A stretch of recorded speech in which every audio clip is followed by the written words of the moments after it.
إن الذين آمنوا والذين هادوا والنصارى والصابئين من آمن بالله واليوم الآخر وعمل صالحا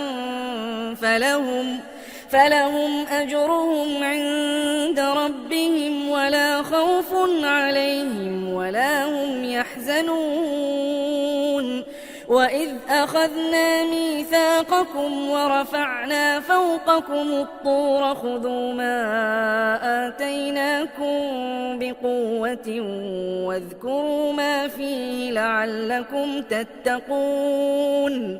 ثم توليتم من بعد ذلك فلولا فضل الله عليكم ورحمته لكنتم من الخاسرين.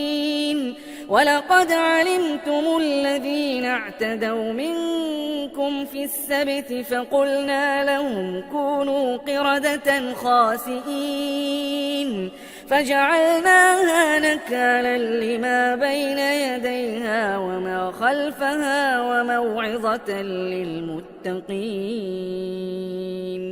وإذ قال موسى لقومه إن الله يأمركم أن تذبحوا بقرة قالوا أتتخذنا هزوا قال أعوذ بالله أن أكون من الجاهلين. قالوا ادع لنا ربك يبين لنا ما هي قال إنه يقول إنها بقرة لا فارض ولا بكر عوان بين ذلك فافعلوا ما تؤمرون.